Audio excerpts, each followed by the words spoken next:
Daemon continues to be tormented in Harrenhal, this time with another vision of young Rhaenyra. He thinks they're in the throne room, and she taunts him in Valyrian. He beheads her, but her severed head keeps talking. "This is what you wanted, is it not?" she asks. He's awakened by Lord Strong, who informs him of their opponent's movements.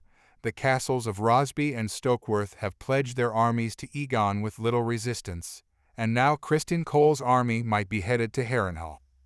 Daemon hopes he can find support in House Tully's armies, but Lord Grover's teenage son, Oscar, won't order them to march while his grandfather is on his deathbed. Meanwhile, Rhaenys has a fascinating first meeting with Alyn of Hull. It's like she knows something is up with him. However, she can't stay long because Baela has called her back to Dragonstone. In King's Landing, a cup of tea meant to induce an abortion is delivered to Alicent Hightower's room. It looks like Criston Cole got her pregnant. But something else is also on her mind.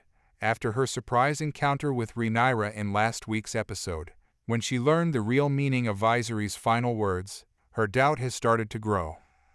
"Do you believe Viserys wanted Aegon to succeed him?" she asks Grand Maester Orwyle. "There's no way to know," he tells her.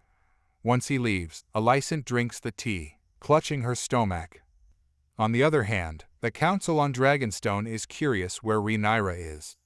In case you forgot, she was sneaking into King's Landing to speak to Alicent. Corlys has to remind them that there is more to be done than grouse and claw for power. While Rhaenyra is Mia, Cole and the Green Army are coercing House Darklyn into bending the knee for Aegon. Those who refuse are beheaded, including their leader, Lord Darklyn. They change directions instead of heading to Harrenhal.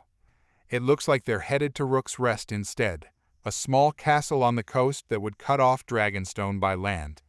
Aegon is furious that he was not informed of this plan and that they lost Harrenhal to Daemon.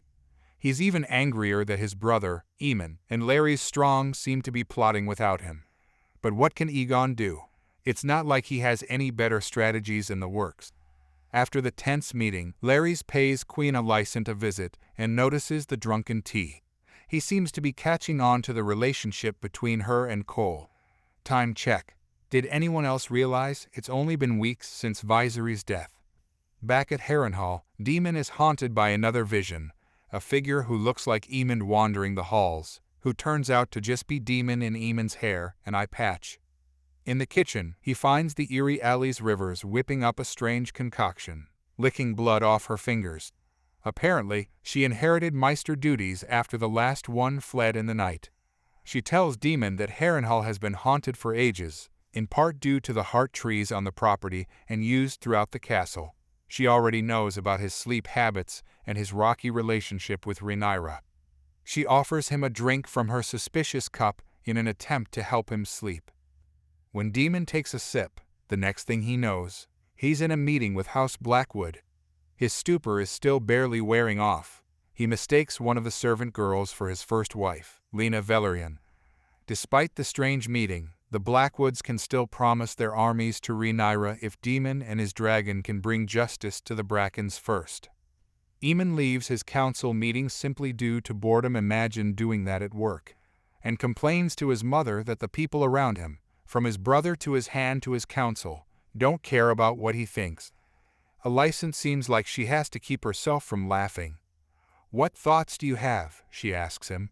"Do you think simply wearing the crown imbues you with wisdom?"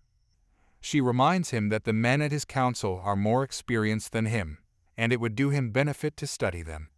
It seems like after Rhaenyra's Song of Ice and Fire revelation, Alicent is realizing that putting Aegon on the throne isn't what she'd hoped it would be.